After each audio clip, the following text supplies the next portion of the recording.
relational and environmental experiences and support, and supports you to become empowered with increased knowledge and adaptive skills so you can take an open and intentional approach in your life, developing increased autonomy, connection, and purpose. Jason feels grateful and blessed to support and witness people increase their ability to cope with a multitude of life's ongoing stressors while creating greater joy, peace, and happiness in their lives. Jason Dalton.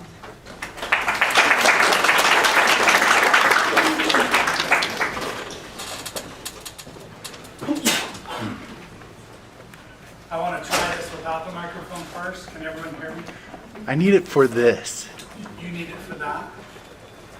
I can't walk and chew gum at the same time. Spit out the gum. I don't have any. Oh. It's going to get complicated. Hey, I just did the first session and it went really well, so I'm a little more relaxed, but there's not enough time to cover the material. If you saw my title, I'm not smart enough to condense it. So we'll cover the pieces that hopefully matter and can make a difference. At the outset, I just want to say I've been working with adolescents and their families in the community, in courts. I spent a lot of time, most of my career, in residential programs or wilderness therapy. And in all of my opportunities to interact with people, families, and their struggles, I've just never found a better word to describe that experience than sacred. To be with someone while they're working through shame, trauma, family conflict, whatever it may be, I've just never found a better word than a sacred experience as people are opening up and vulnerable. And sometimes they're scared and running away and they're not ready for it, which is okay too. That's just a normal part of this process. The first time my mom asked me to go to therapy when I was 15, I said, "No, Mom, I'm good." I was like, "I'm good." That scared me. That was the scariest experience of my life up to that point. I was like, there's no way I'm telling anyone what's going on inside of my head, and my heart for that matter. So, I also just want to make a quick reference. A lot of this shame, the transitional stuff, has become a lot more clear to me. Several years ago, I was given the opportunity through the company that I work for to go to California and to be trained in what's called brain spotting. Any of you that are familiar with it, it's an outgrowth of EMDR. I'm not going to talk a lot about that today, but that became life-changing for me in my own work. And there's a part, I met this man, Steve Sawyer, who was doing the training. A lot of this information comes from Steve Sawyer. He's connected to a lot of people, but the people that have influenced me, and there may not be direct quotes or references here, but most of this information comes from Gabor Mate and a lot of the reading that I've done of his work around attachment. Dan Siegel with interpersonal neurobiology, and just a fan of Brene Brown and some feisty Texas attitude, you know, and some wonderful work. So those would be my main sources in any of this. I love it. We can't get away from them. So, I've had a lot of good colleagues and a lot of good experiences in training, and the people that I've worked with. And then there's my family, part of my family. So this becomes an important part of the story. In grad school, I walked home one day. I didn't walk home. I'm starting to sound like my grandpa. 10 miles in snow. Uphill both ways.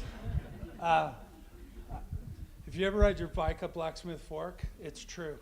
It's harder to ride down than it is up. Go experiment with it. It's true. If the wind's blowing the right way. I went home and I said, "Mom, did I ever attach to you?" Because I had this feeling that I hadn't. Most people don't even know what attachment is. And attachment impacts our entire lifespan, whether we know it or not. patterns, neural pathways. Our nervous system is impacted by attachment patterns from birth up. And models are created that we then generate and take into our world. And so we make sense of the world through the attachment models we grew up with. So this is a confounding question for a lot of people. My mom's answer was, "You never allowed me to." If you have any understanding about attachment, I was already in trouble because she was blaming me. And so it's a role reversal. So I've done a lot of work, of my own work. I've looked at the generational stuff a lot. On this side is my paternal grandma and grandpa. Grandpa Hiram Cloyd. He said, "I love you" to my grandma on the day he got married, and he never said it again. He died the year before I was born, and all I heard were stories about him. And grandma was always like, "Does grandpa even love me?" So there's a tone set, no emotions.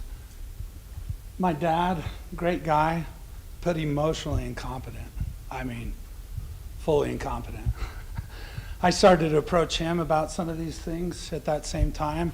And at one point he came to me with a look of fear in his eyes, and he's like, "I don't know what you want.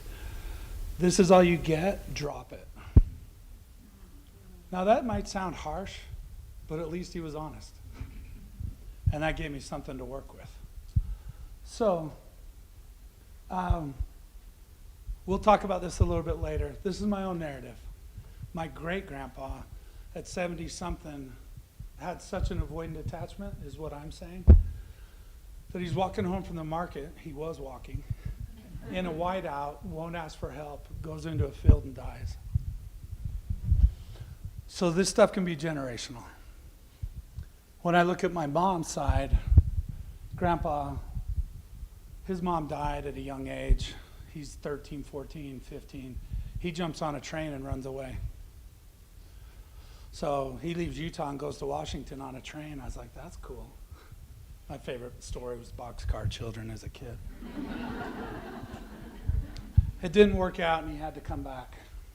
But I spent a lot of time at Grandma and Grandpa's house. I'd drop by their house after work. I don't know if I know who my grandma is. She sat there with a smile. She was super pleasant. I couldn't tell you what her story is. So I'll get into some more of this. That's my family. Here's the hardest part.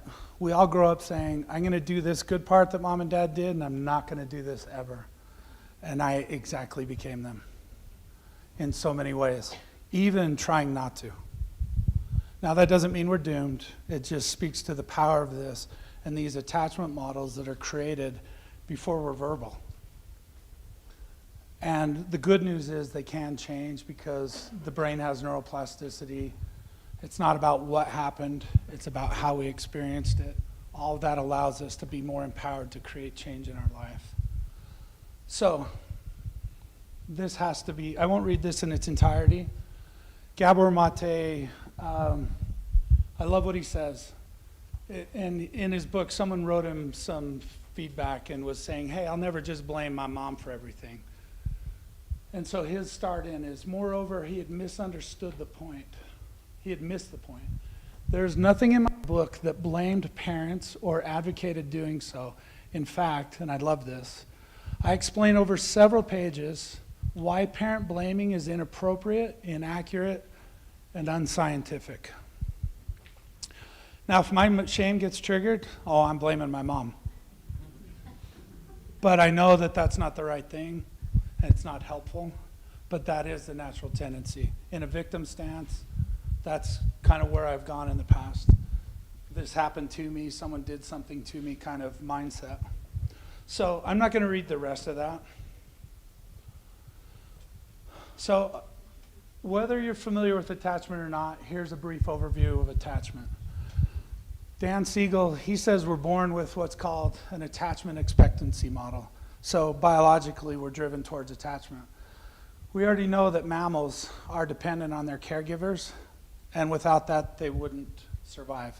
Humans are probably the most dependent and dependent for the longest period of time in terms of mammals.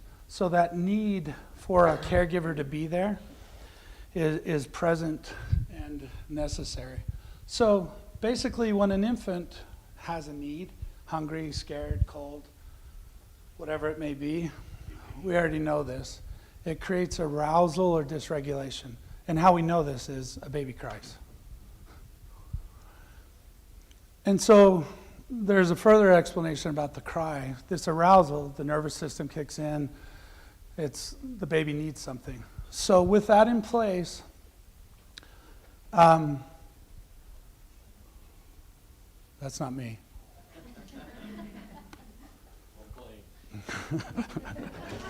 With that, oh, it's that. All right. With that, when the baby cries, there's basically what's called the communication contingency model. And what this means is when I cry, I expect that my cry will be heard, it will be interpreted correctly, and my need will be taken care of. And so when that happens, there's an attuned caregiver. And the word attuned is really powerful. There's, most of us can walk through life and not be seen. Attunement is a way we see people. And we see beyond the behavior to their internal world to truly attune and to see them. And so that attunement, when I do that, I can attend to my baby's needs. And when I provide for them, then they have decreased arousal. That physiological state drops back towards homeostasis. A baby cannot regulate itself. It needs someone to help co-regulate.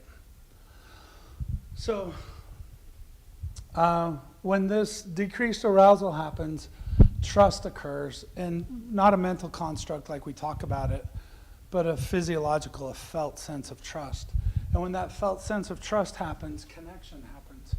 One thing I'll ask us to look at is patterns of connection in our life. Do we even know what connection is? I work with a 50-year-old man, and he's like, "You're the first time I ever heard someone say connection." And he literally felt his body. He's like, "Oh, I don't even know what that is." So this happens day in, day out, repeated again and again and again. When it happens well enough, we're not talking about perfection. We all don't do great as parents sometimes. But when we do well enough with this, basically a secure attachment can occur. And a secure attachment has 4 S's. We're seen, we're soothed, safety, and security. So the seen, the attunement, soothed is the co-regulation. Because I see you and I know what you need, or I'm guessing close enough to what you need, I can help take care of your need. That provides safety. My needs are taken care of. I'm going to be looked after. And then there's a sense of security that's established when those 3 things are in place. There's an important part about safety. If as a caregiver you're a source of terror, then safety isn't going to happen.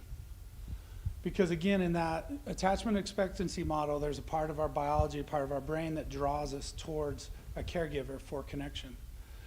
If that person becomes a source of terror, then that can create, just lost the word. It creates a conflict, because there's another part of your brain that says, don't approach this person now. So we often, I've seen this in lots of ways. And I don't know how many of you are in here thinking, this is about severe abuse. That's how shame comes about.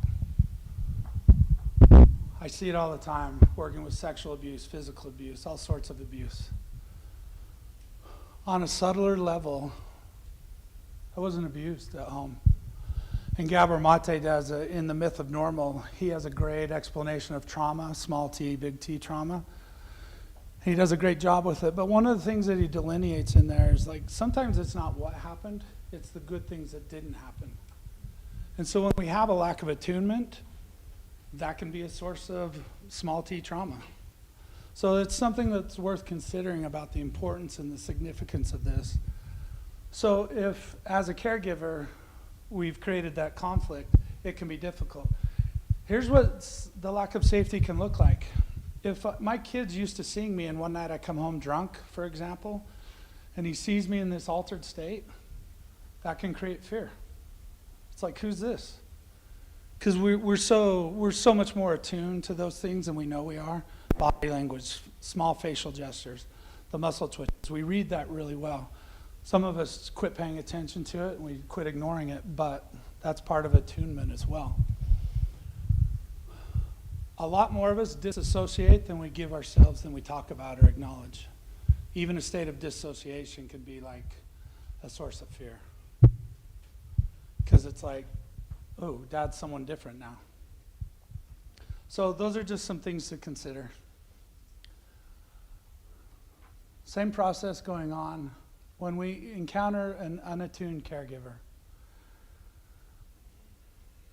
There's an increase in arousal. So the physiology doesn't mellow out, it goes higher.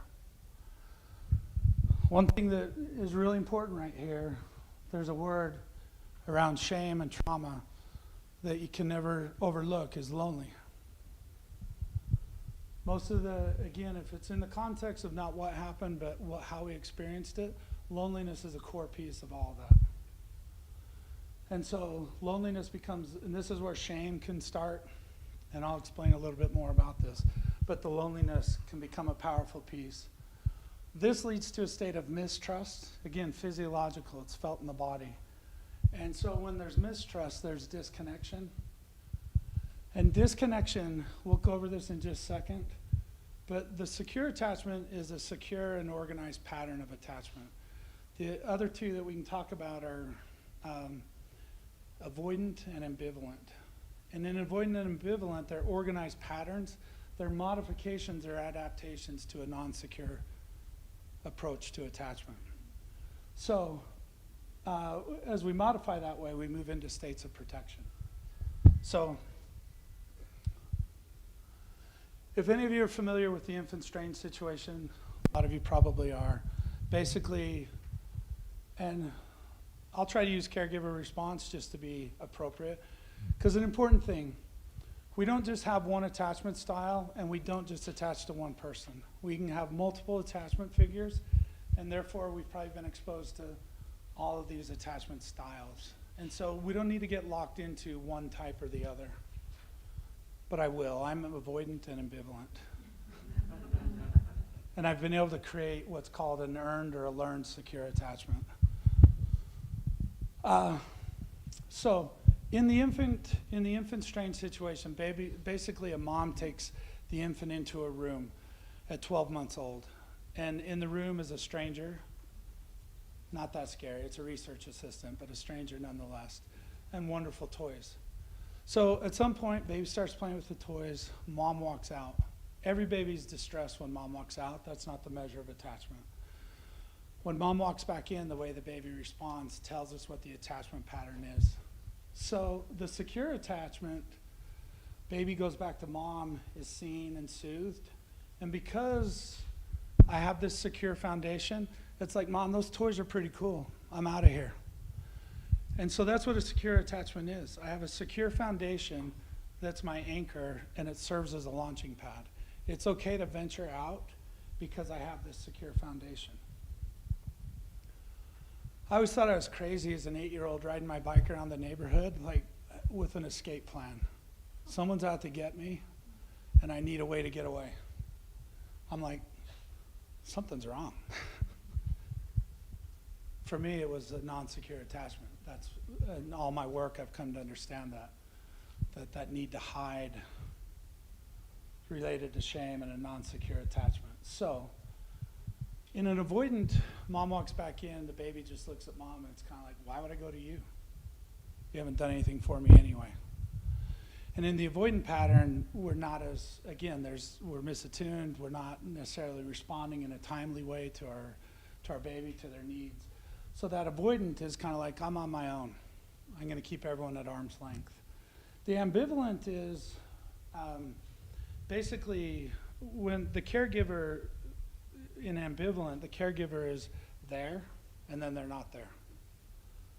So it's inconsistent and it leaves them confused. It's like, are you here or are you not here? And it's kind of like when you're here, it's like I'm going to come at you 100 miles an hour and try to get all my needs met because now you might not be here. It can also be a state of intrusiveness. And so I think the best way to exemplify, I forget the guy that did he models this where basically mom and baby are sitting face to face, and the baby's able, mom's modeling the baby, goo goo gaga. And when baby sees that, the idea is mom's mirroring, and baby knows what it's experiencing through mom's facial expressions. So mom at some point cuts off and just goes stone-faced, and you watch the baby get distressed, and it's like, oh, and kind of increases, hey, are you there, are you there, are you there? And then other times, the baby's tired and worn out, and mom's intrusive. She's not reading it, and she continues to get in the baby's face. And so that can be a part of that intrusiveness. So there's some inconsistency. So in the ambivalent attachment, they'll go back to mom, but they don't leave mom again. They just kind of sit and cry, stay kind of in this anxious state. We do a great disservice. Like in adult, when we start looking at adult attachment, this is the needy person. And we start to associate shame with needy. Needs are needs, they're legitimate, and their needs haven't been met. So there's a lot of the vocabulary and a lot of the ways that we speak that just really subtly reinforce shame. And the ambivalent catches that attention. It's like, oh, the needy one, run. And then we exacerbate the initial issue that was already in place. Disorganized, I already talked about that a little bit, when the caregiver is a source of terror. Disorganized can be a subset under any three of the previous attachments. So it's not one that just stands alone, but it can be. So anyway, I'll come back to that if I need to. Take a step and hold it. Man. One of the things that we've talked about, or that I stated in my title and all that, is caregiver. When we move into adolescence, caregivers, we could replace that with peers. We also have interactions with teachers, leaders.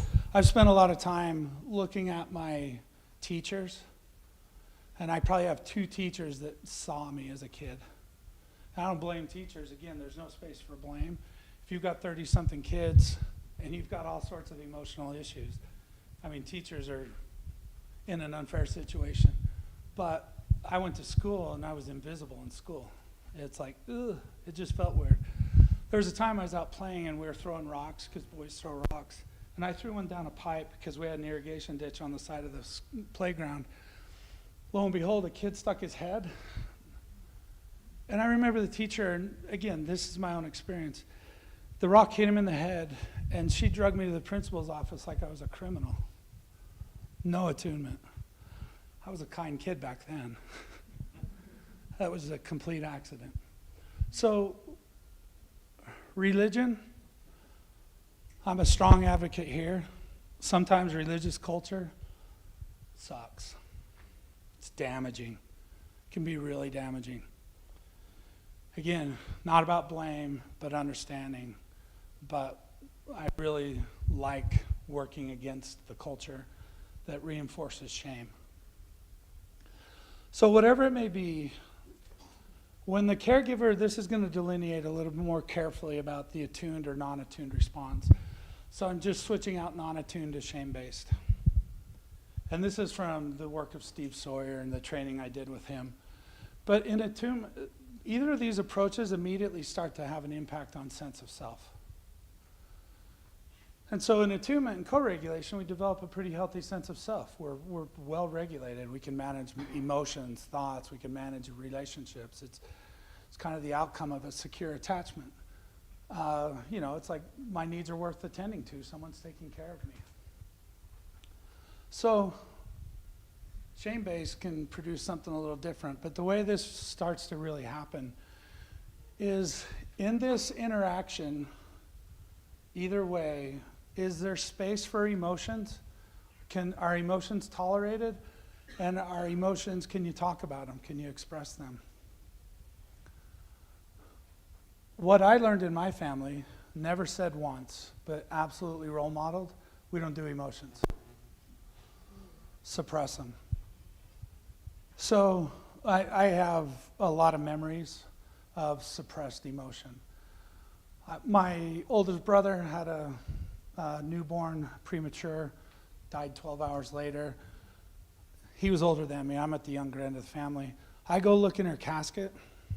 I see an infant this big. What do I start to do? I laugh. And I'm like, my brother was mean. I'm like, I'm out of here. So I run out of the funeral home, and do you know what happened? Nothing. No one attended to my laugh and understanding the awkwardness of like, ooh, there's a lot of emotion here. How do I make sense of this? So not a lot of attunement. And so ultimately what I learned is lock it down. And if you want to see a tight neck and some tight backs, when you hold enough emotion back there, it works for a little while. So anyway, I got a little bit ahead. With attunement and co-regulation, it leads to self-regulation. So out of co-regulation, we learn to self-regulate. The need for co-regulation never goes away, but we have to learn to self-regulate. That managed regulation, kind of our brain, our nervous system, it becomes entrained. So we're pretty well regulated. There's a lot of things we can do in that area. Eat, sleep, exercise can all be part of managed regulation. There's some other things, and we'll talk some about this as we move along. I got ahead of myself, but in this, when there isn't space for emotions or talking about them, what we learn is suppression. Lock it down, hold it in. And suppression always leads to dysregulation. So dysregulation can show up in a lot of ways. I'm not going to cover that in detail, but basically a simplified way to say this is if my child's storm meets my calm, co-regulation occurs. I just got ahead of myself. But if my child's storm meets my storm, we've got a problem because the co-regulation isn't going to happen.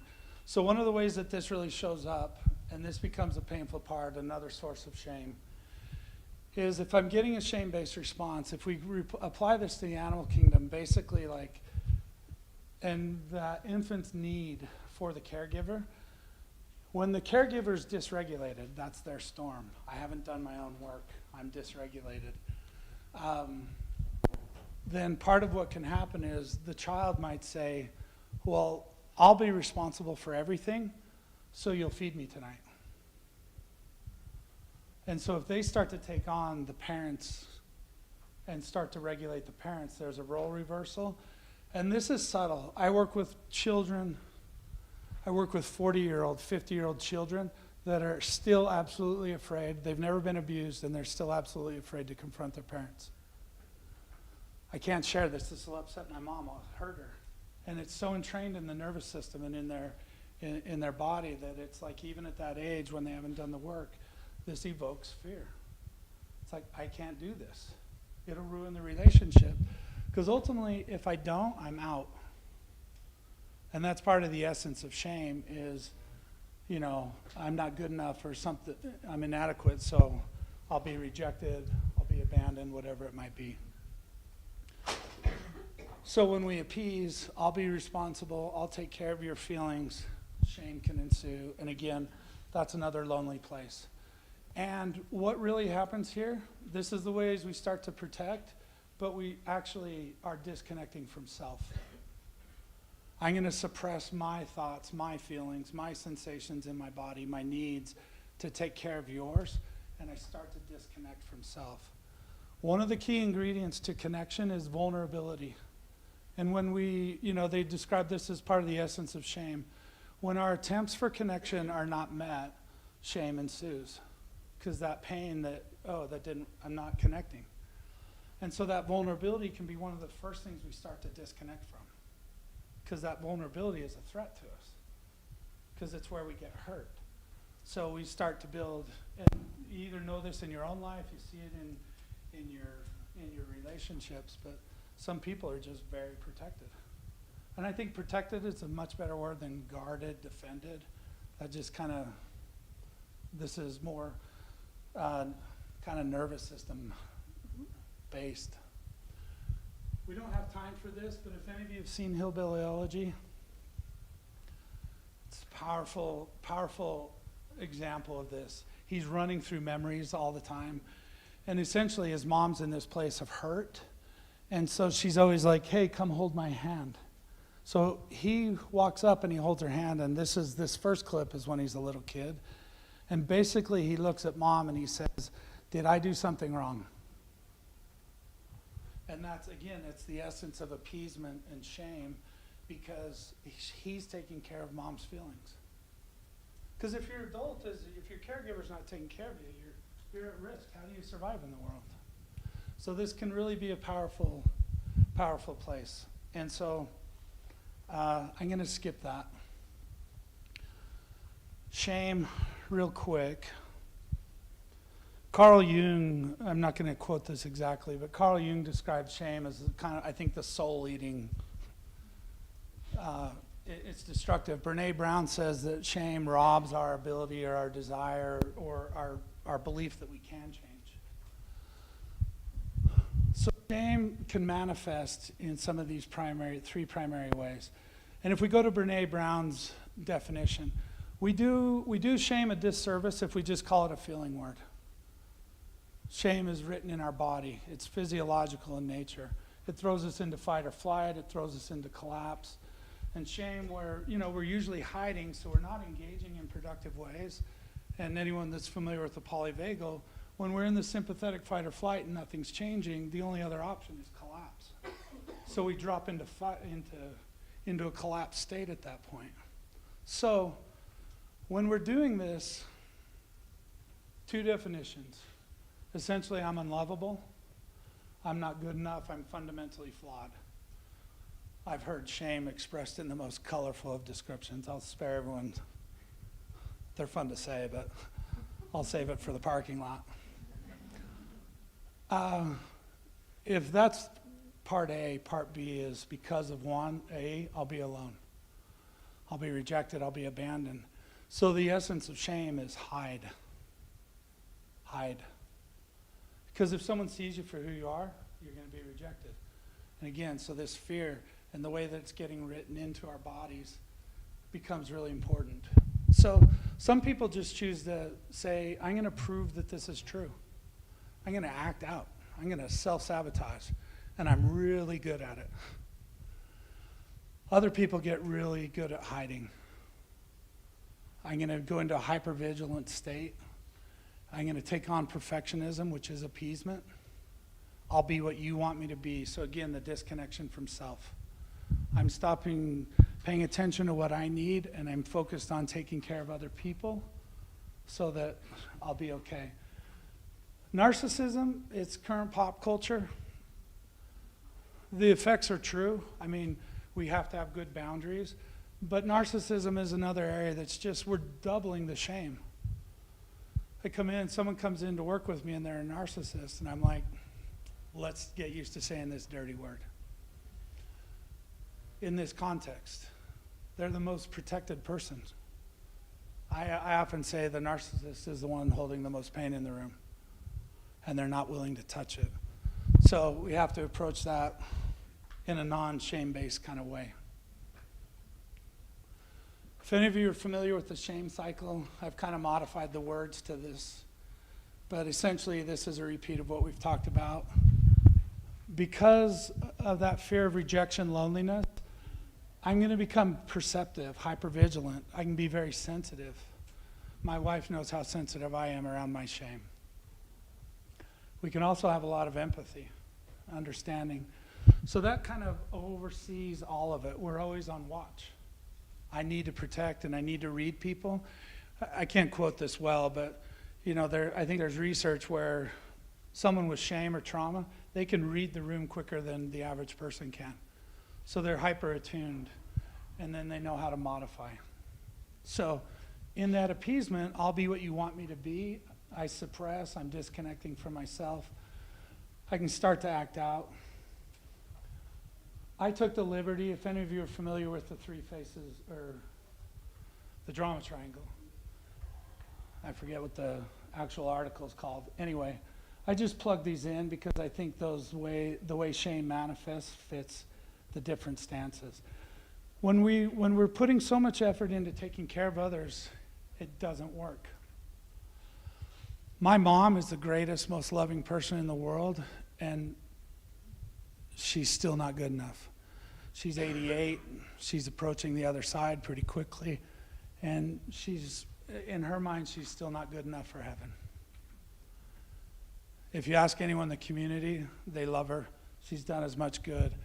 But when we're always appeasing and we're not connected to self, not a lot's changing. We're replicating the cycle. Because most of these approaches further enhance shame. So,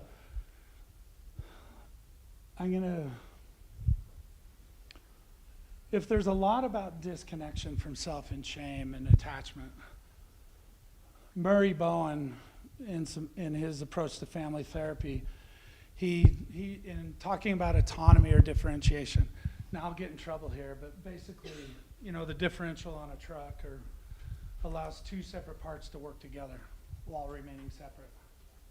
And I think that's the essence of this. So essentially, we're born with an innate desire to be independent and free, and we're born with an equal and competing desire to be connected. And how we navigate this can be tricky. A secure attachment promotes something like this. I don't lose myself in order to gain connection. And then those lines would represent strong, healthy connection. A couple words that fit this. To have an interdependent relationship, because we need each other, again, co-regulation the need for it never goes away. We're interdependent beings. This is only about influence. It's not about control. This is going to be a subtle area where a lot of parents are like, control. So this is about influence, and the real key word here is acceptance. Dan Siegel talks a lot about linkage and differentiation. And like in a parent-child relationship, he's like, can we respect and honor the differences in our child, or do we need them to be what we want them to be? Then we're not honoring the differences. And as we honor the differences, can we create linkage or connection?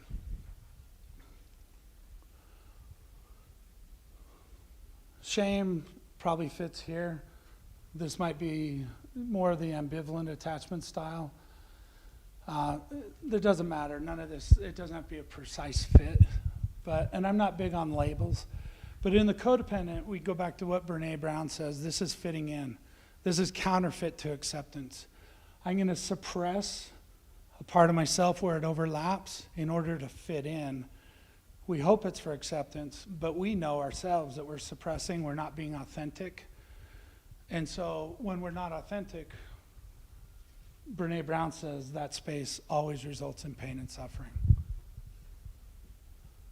So that's something codependent, call it whatever you will, killing someone with kindness, serving them to the end of your days.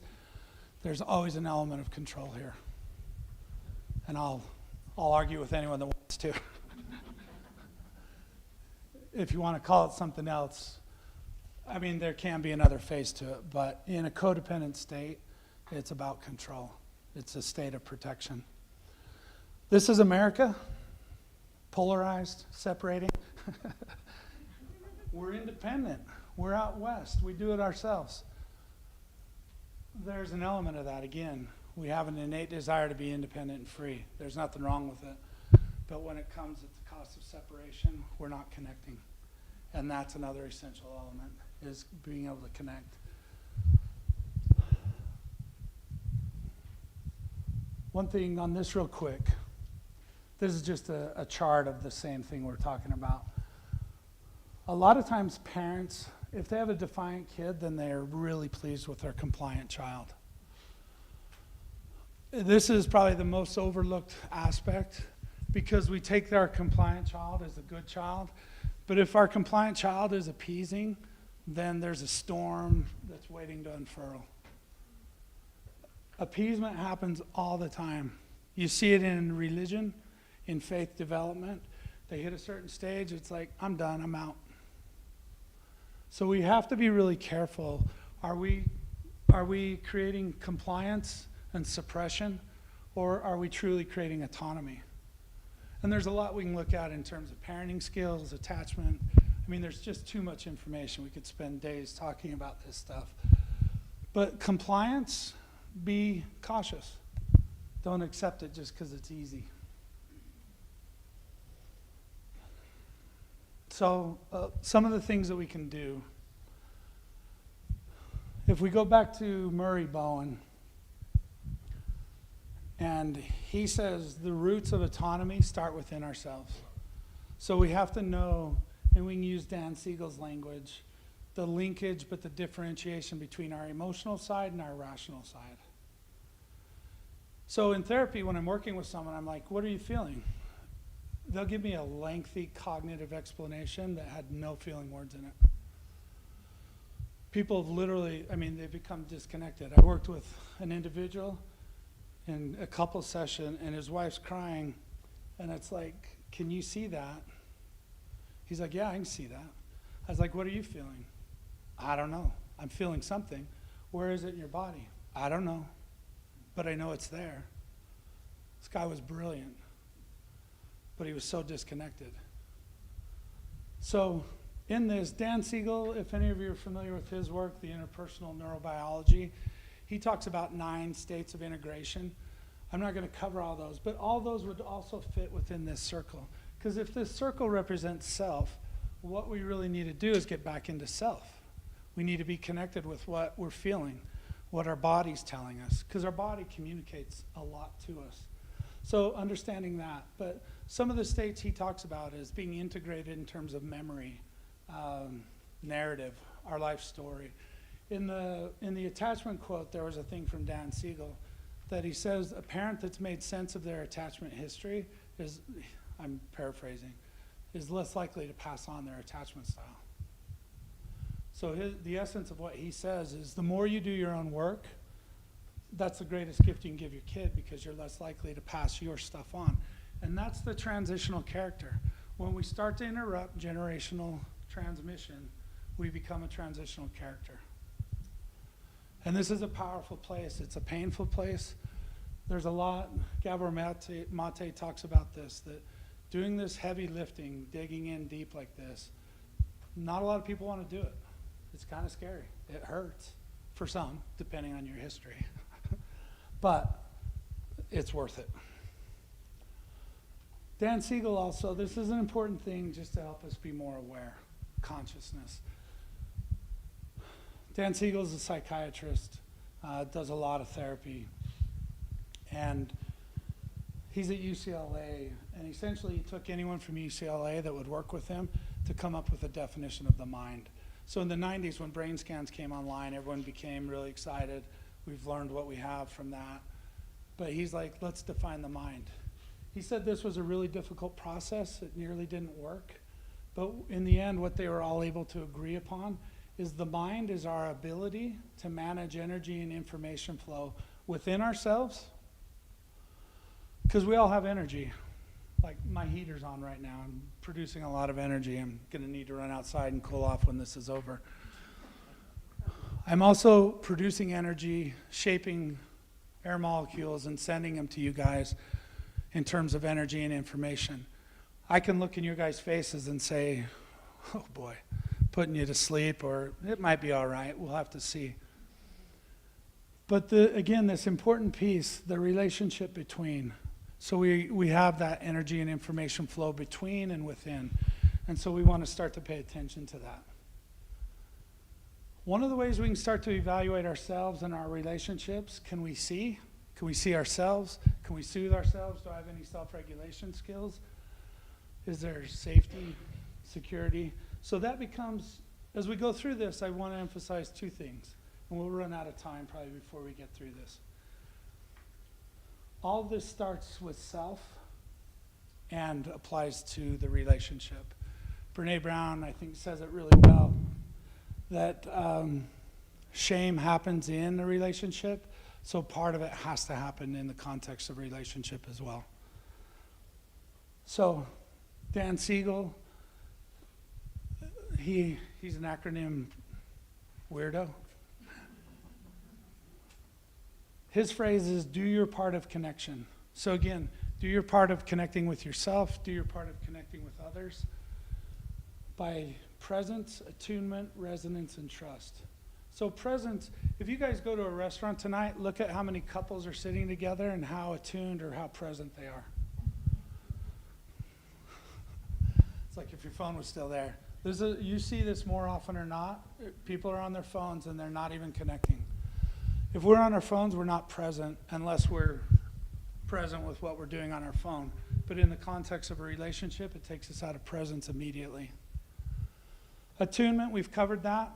Can I see the internal world of the other? Resonance is what we feel. It's the energy between us. Are we in harmony or are we in discord? And what do we do with that? When we're in discord, I get hurt and I hide from my wife, but my front to her is like, hey, I'm good. She'll come to me a couple days later. She's like, you ready to talk? I'm like, what, about what? We're good. She's like, after 30 years, you think you can hide from me? I'm like, yeah, I guess not. Presence, attunement, resonance create trust.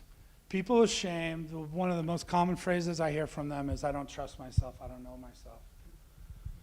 I don't say this flippantly, but of course you don't. You've disconnected in order to survive.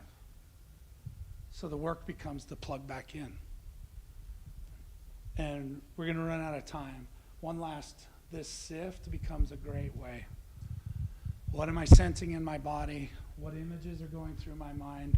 You know, if we get activated, we get triggered. And if a straight line represents homeostasis, we get triggered, and so we go up this arc of activation, dysregulation. If we pay attention to that, it's like, oh, my body's telling me I'm now dysregulated. If I start to listen to my body, what's it telling me?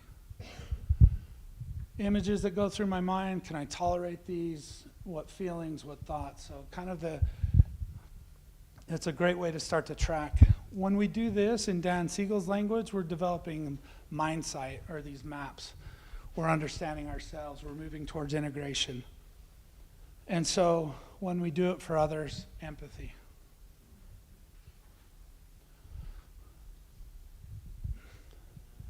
In this last clip, I'm not going to show it. Same thing, his mom overdoses. He's there. He's trying to get into these internships in law school, and he has to leave and go home and take care of his mom, who just overdosed again on heroin. The same thing's reenacted. Come and hold my hand. So he goes and holds her hand, and then he's flashing through all these memories. Again, this integration, making sense of his story. And then he turns and he says, Mom, I'm not saving anyone here. I love you. I hope you do the right thing, but I need to go. It's a powerful amplification of autonomy, differentiation, overcoming shame. And so it's a powerful story. I hope we don't lose the mark on thinking, well, I haven't experienced those things. Again, I wasn't abused. Gabor Mate does a great job of defining trauma. I don't know if I said this. Small t, capital T, trauma. The good things that didn't happen. So it's just really important that we don't compare, we honor our story.